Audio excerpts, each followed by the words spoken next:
Assalamualaikum warahmatullahi wabarakatuh. Salam sejahtera buat kita semua. Halo sahabat bersedekah yang budiman, apa kabar kalian? Semoga dalam keadaan sehat walafiat.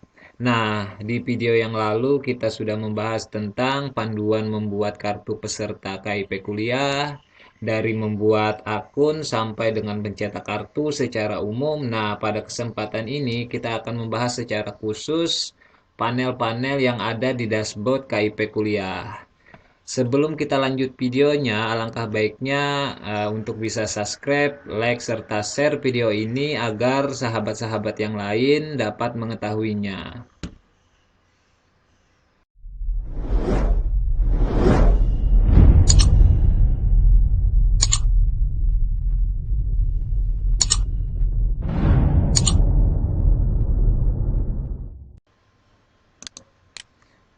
Oke sahabat, kita lanjutkan videonya. Seperti biasa, kita harus masuk dulu ke dashboard KIP kuliah dengan memasukkan nomor pendaftaran dan kode akses.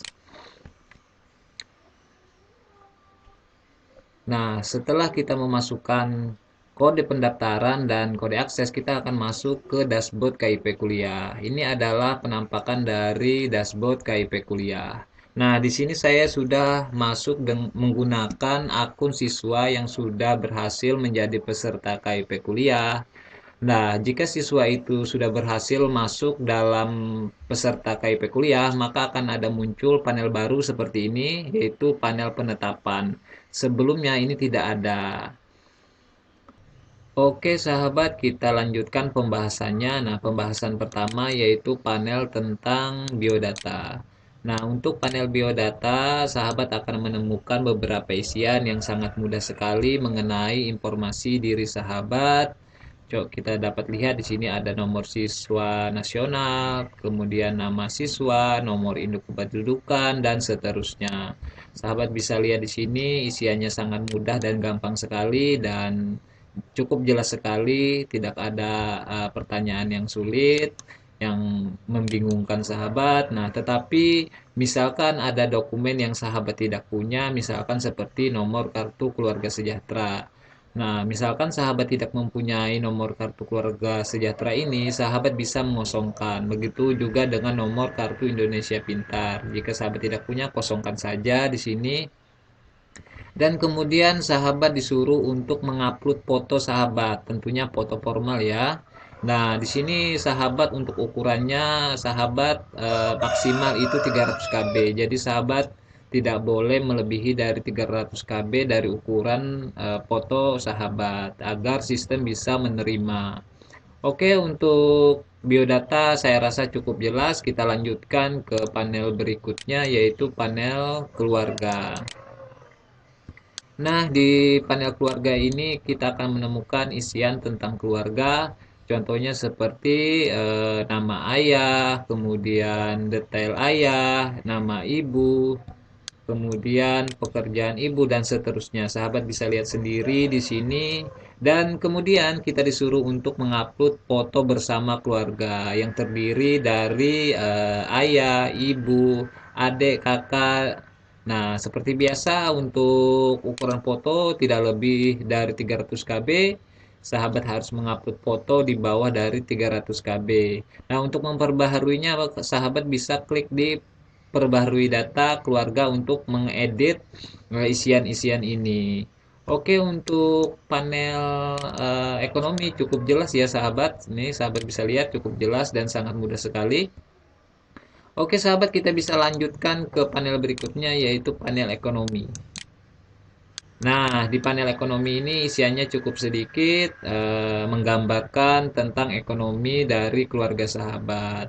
Nah, di sini sudah ada pertanyaan mengenai pekerjaan ayah, penghasilan ayah, pekerjaan ibu, dan seterusnya. Sahabat bisa baca sendiri di sini, juga cukup mudah dan gampang sekali.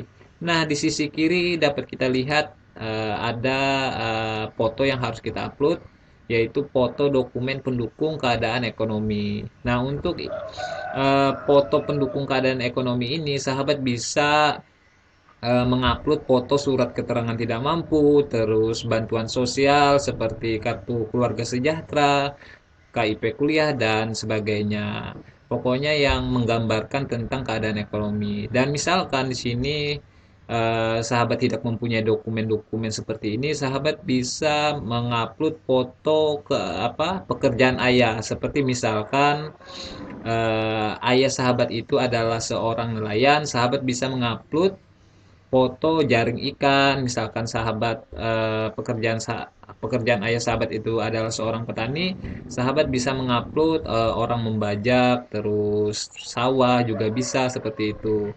Yang penting di sini ukuran fotonya perlu diingat terus, bahwasanya ukuran fotonya itu tidak lebih dari 300 KB. Oke sahabat, untuk detail ekonomi menurut saya cukup jelas dan sangat mudah sekali untuk sahabat mengisinya. Kita lanjutkan saja ke panel berikutnya, yaitu panel rumah. Nah, untuk panel rumah ini sahabat disuruh untuk mengisikan misi tentang keadaan rumah sahabat, seperti misalkan foto rumah tampak depan, terus foto ruang keluarga. Nah, sahabat sahabat harus mengupload foto-foto ini sesuai dengan keadaan sahabat. Nah, di sini juga kita melihat isian tentang kepemilikan, tahun perolehan, terus sumber listriknya apa, daya listriknya berapa, luas tanah, dan seterusnya. Sahabat bisa lihat sendiri di sini, cukup mudah dan gampang juga, dan jelas, dan tidak ada hal-hal yang sulit untuk kita bisa untuk mengisinya. Nah, kita lanjutkan saja untuk ke panel berikutnya, yaitu panel aset. Nah, di panel aset ini me, apa, mengarahkan kita untuk mengupload beberapa aset yang kita miliki.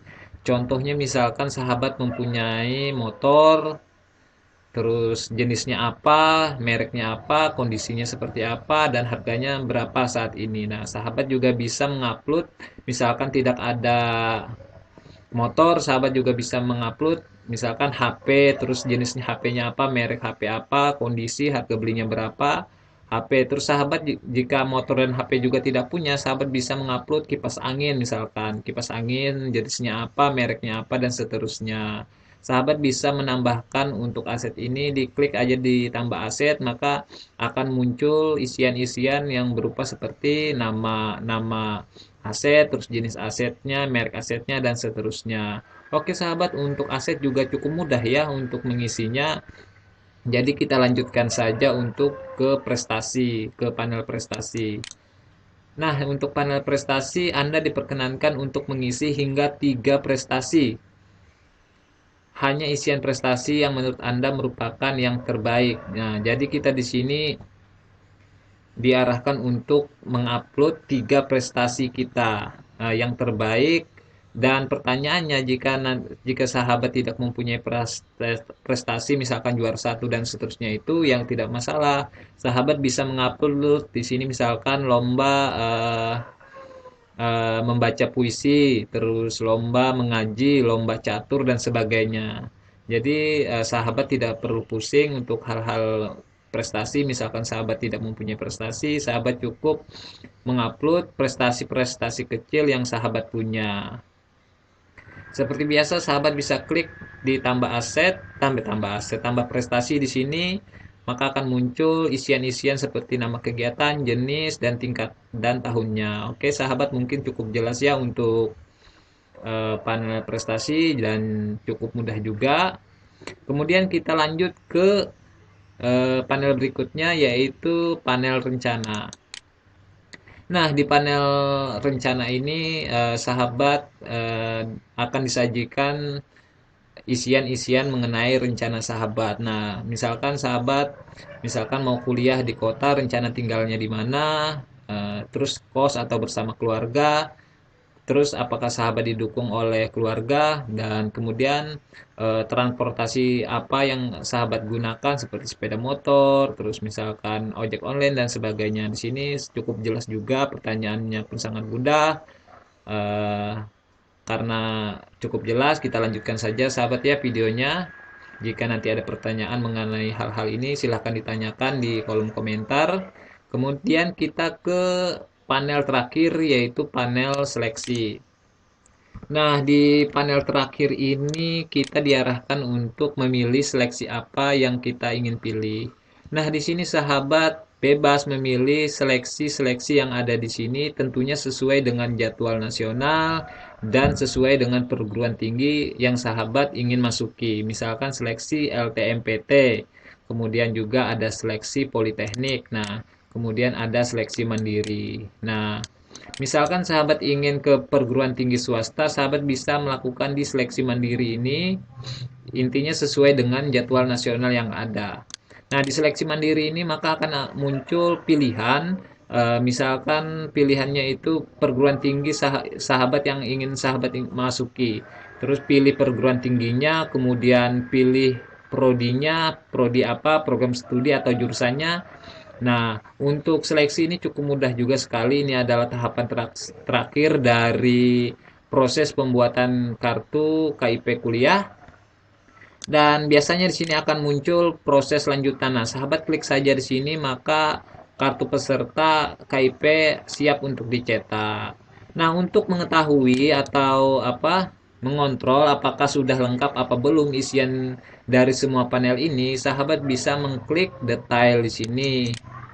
Nah, ini adalah kartu atau menu kontrol ya dari panel-panel di panel-panel di bawah ini. Nah, kita lihat di sini ada panel yang tadi biodata, keluarga, ekonomi. Nah, di sini ada contreng warna hijau.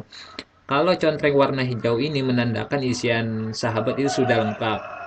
Kalau misalkan contreng berwarna merah, artinya ada isian yang wajib diisi yang belum sahabat penuhi. Nah, tetapi kalau misalkan status kelengkapan berkas sudah lengkap, sahabat bisa mencetak kartu pesertanya itu di sini. Sahabat tinggal cetak kartunya di sini, maka akan otomatis dikirim ke email sahabat ataupun langsung dicetak di sini.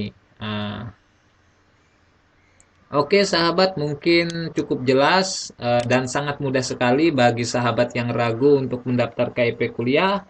Untuk pengisiannya itu sangat mudah dan sangat jelas. Jadi sahabat tidak perlu ragu lagi untuk melakukan pendaftaran KIP kuliah karena banyak sekali panduan mengenai KIP kuliah ini.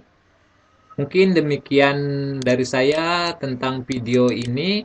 Jika ada pertanyaan, sahabat bisa komen di kolom komentar. Jangan lupa untuk share dan like video ini agar sahabat yang lain dapat mengetahuinya. Assalamualaikum warahmatullahi wabarakatuh.